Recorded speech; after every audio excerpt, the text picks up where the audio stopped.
ನಮಸ್ತೆ, ಓಂ ಶಾಂತಿ ವೀಕ್ಷಕರೇ.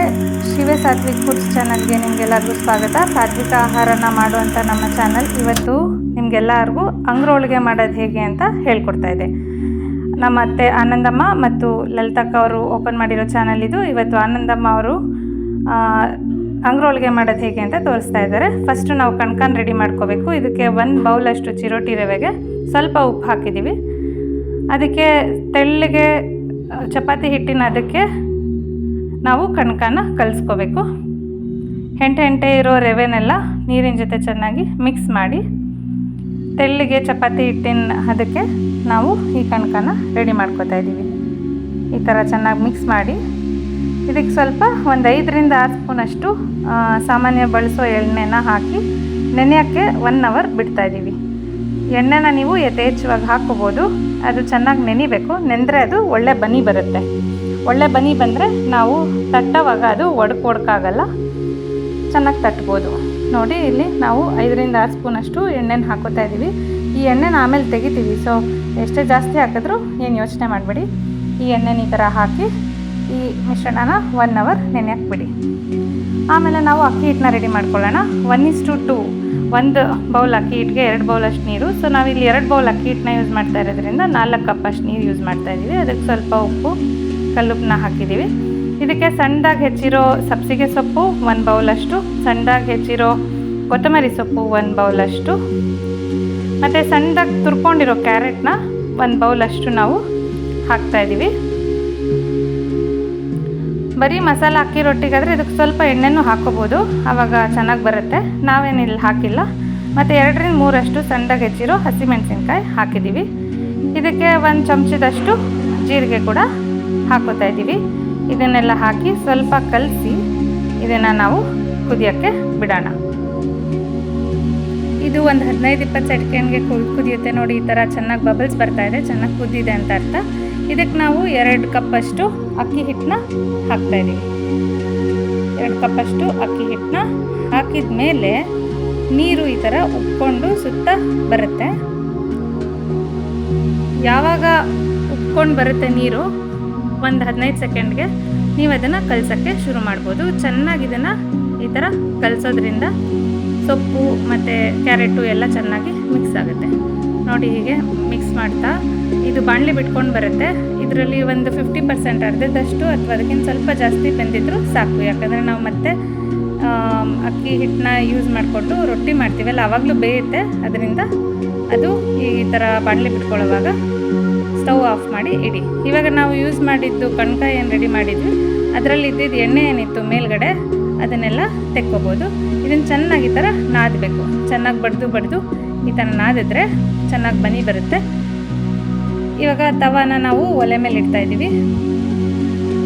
ಈ ಕಡೆ ಅಕ್ಕಿ ಹಿಟ್ಟು ರೆಡಿ ಇದೆ, ಈ ಕಡೆ ಕಣ್ಕ ರೆಡಿ ಇದೆ. ಮತ್ತು ನಾವು ಇಲ್ಲೊಂದು ಹೋಳಿಗೆ ಪೇಪರ್ನ ತೊಗೊಂಡಿದ್ದೀವಿ. ಇದು ಮಾರ್ಕೆಟಲ್ಲಿ ಸಿಗುತ್ತೆ ನಿಮಗೆ, ಹೋಳಿಗೆ ಪೇಪರ್ ಅಂತ. ಮತ್ತು ಒಂದು ಪ್ಲಾಸ್ಟಿಕ್ ಪೇಪರ್ ಕವರನ್ನ ಯೂಸ್ ಮಾಡ್ತಾಯಿದ್ದೀವಿ. ಅದನ್ನು ಏನಕ್ಕೆ ಯೂಸ್ ಮಾಡ್ತೀವಿ ಅಂತ ನಿಮ್ಗೆ ಆಮೇಲೆ ತೋರಿಸ್ತೀನಿ ನಾನು. ನೋಡಿ, ಅಕ್ಕಿ ಹಿಟ್ಟನ್ನ ಮಿಶ್ರಣನ ನಾವಿಲ್ಲಿ ಒಂದು ಸ್ವಲ್ಪ ಚೆನ್ನಾಗಿ ಹೀಗೆ ಮಿಕ್ಸ್ ಮಾಡಿಕೊಂಡು ಒಂದು ಕಡೆ ತೆಗೆದಿಟ್ಟಿದ್ದೀವಿ, ಉಂಡೆ ಮಾಡಿಕೊಂಡು. ನೋಡಿ, ಈಗ ಈ ಪೇಪರ್ ಮೇಲೆ ಎಣ್ಣೆ ಸವರಿದ್ಬಿಟ್ಟು ಅರ್ಧದಷ್ಟು ಉಂಡೆ, ನಾವು 1 ದೊಡ್ಡ ಉಂಡೆ ಅಕ್ಕಿ ಹಿಟ್ಟು ತೊಗೊಂಡ್ರೆ ಅದರಲ್ಲಿ ಅರ್ಧದಷ್ಟು ಕಣ್ಕಾನ ಕೈಗೆ ಎತ್ಕೊಂಡು ಈ ಥರ ಎಣ್ಣೆ ಸವರ್ಕೊಂಡು ಅದನ್ನು ಈ ಥರ ಸ್ಪ್ರೆಡ್ ಮಾಡಬೇಕು.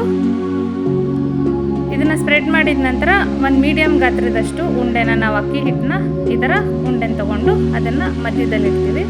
ಹೇಗೆ ನಾವು ಹೋಳಿಗೆ ಮಾಡ್ತೀವಿ, ಹೂರ್ಣನ ಮಧ್ಯಕ್ಕೆ ಇಡ್ತೀವಿ, ಅದೇ ಥರನೇ ಅಕ್ಕಿ ಹಿಟ್ಟನ್ನ ಇಡಬೇಕು ಅಷ್ಟೇ. ಸುತ್ತ ಈ ಥರ ಅದನ್ನು ನೀಟಾಗಿ ಕವರ್ ಮಾಡಿ. ಈಗ ಉಂಡೆ ರೆಡಿ ಇದೆ. ನೋಡಿ, ಉಂಡೆ ರೆಡಿ ಇದೆ. ಇದಕ್ಕೆ ನಾವು ಕೈಗೊಂದು ಸ್ವಲ್ಪ ಎಣ್ಣೆ ಹಚ್ಕೊಂಡು ಮತ್ತು ಕವರ್ಗೊಂಚೂರು ಸವರಿ ಚೆನ್ನಾಗಿ ಈ ಥರ ರೊಟ್ಟಿನ ಬಡಿಬೇಕು. ರೊಟ್ಟಿನ ಬಡಿಲೂಬೋದು, ಈ ಕವರ್ ಯೂಸ್ ಮಾಡ್ತಾ ಇರೋದ್ರಿಂದ ಸವರ್ಲೂಬೋದು. ಈ ಥರ ಸವರೋದ್ರಿಂದ ತುಂಬ ತೆಳ್ಳಗೆ ಬರುತ್ತೆ ನಮಗೆ ರೊಟ್ಟಿ. ಅಂಗ್ರೋಳಿಗೆ ತುಂಬ ತೆಳ್ಳಗೆ ಬರುತ್ತೆ. ಮತ್ತು ನಮ್ಮ ಬೆರಳುಗಳ ಮಾರ್ಕ್ ಕೂಡ ಬೀಳಲ್ಲ.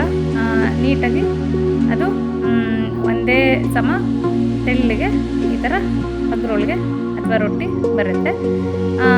ಇದಾದ ನಂತರ ನಾವು ಈ ಕವರ್ನ ತೆಗೆದುಬಿಟ್ಟು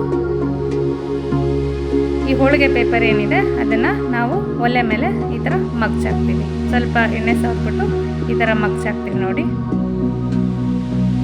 ಈ ಹೋಳಿಗೆ ಪೇಪರ್ನ ಹೀಗೆ ಬಿಡ್ಸೋಕ್ಕೆ ಈಸಿ ಆಗುತ್ತೆ. ಈ ಥರ ಹೋಳಿಗೆ ಪೇಪರ್ನಾದರೂ ಯೂಸ್ ಮಾಡ್ಬೋದು. ಇನ್ನು ಕೆಲವ್ರಿಗೆ ಏನಾದರೂ ನಿಮಗೆ ಸಿಗುತ್ತೆ ಅಂದರೆ ಬಾಳೆ ಎಲೆ ಕೂಡ ಯೂಸ್ ಮಾಡ್ಬೋದು. ದಯವಿಟ್ಟು ಯಾವುದು ಪ್ಲಾಸ್ಟಿಕ್ ಕವರ್ ಆಗಲಿ ಅಥವಾ ಈ ಎಣ್ಣೆ ಪ್ಯಾಕೆಟ್ಗಳನ್ನಾಗಲಿ ಯೂಸ್ ಮಾಡಬೇಡಿ. ಯಾಕಂದರೆ ಈ ಥರ ಒಲೆ ಮೇಲೆ ಹಾಕಿದ ತಕ್ಷಣ, ತವಾ ಮೇಲೆ ಹಾಕಿದ ತಕ್ಷಣ ಅದು ಕರ್ಗೋಗುತ್ತೆ. ನೋಡಿ, ಇದು ಒಂದು ಸ್ವಲ್ಪ ಬೆಂದಂಗೆ ಕಾಣಿಸ್ತಾ ಇದೆ. ಅದಕ್ಕೆ ಒಂದು ಅರ್ಧ ಸ್ಪೂನಷ್ಟು ನಾವು ಇಲ್ಲಿ ತುಪ್ಪ ಸವರಿದ್ದೀವಿ. ನಮ್ಮ ಮನೇಲಿ ಮಕ್ಕಳಿರೋದ್ರಿಂದ ತುಪ್ಪ ಅಂದರೆ ಅವ್ರಿಗೆ ತುಂಬ ಇಷ್ಟ. ಅದನ್ನು ಈ ಥರ ರೊಟ್ಟಿ ಮೇಲೆ ಹಚ್ಚಿ ಅದನ್ನು ಉಲ್ಟಾ ಮಗ್ಚಾಕ್ತಾ ಇದ್ದೀವಿ.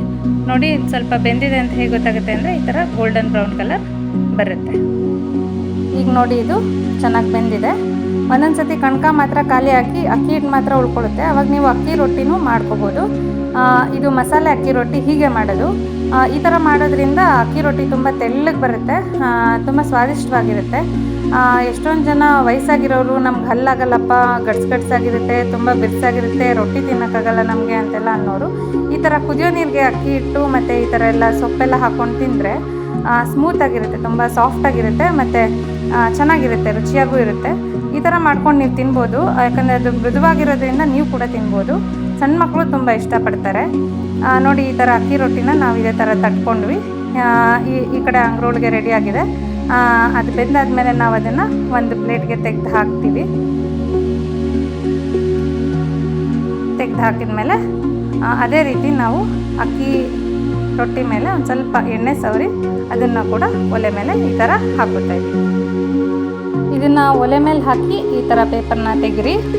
15ರಿಂದ 20 ಸೆಕೆಂಡಷ್ಟು ಒಂದು ಕಡೆ ಬೇಯಲಿ ಅಕ್ಕಿ ರೊಟ್ಟಿ.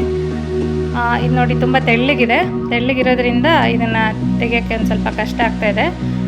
ಬಟ್ ಈ ಥರ ತೆಳ್ಳಗಿರೋದ್ರಿಂದ ತುಂಬ ಮೃದುವಾಗುತ್ತೆ, ಎಲ್ಲರೂ ಕೂಡ ತಿನ್ಬೋದು. ನೋಡಿ ಎಷ್ಟು ಚೆನ್ನಾಗಿ ಬಂದಿದೆ ಇದು. ಇದು ಎಣ್ಗಾಯಿ ಜೊತೆ ತುಂಬ ಚೆನ್ನಾಗಿರುತ್ತೆ, ಟೊಮೆಟೊ ಪಲ್ಯ ಜೊತೆ ಚೆನ್ನಾಗಿರುತ್ತೆ, ಅಥವಾ ಯಾವುದೇ ಗ್ರೇವಿ ಜೊತೆ ತುಂಬ ಚೆನ್ನಾಗಿರುತ್ತೆ.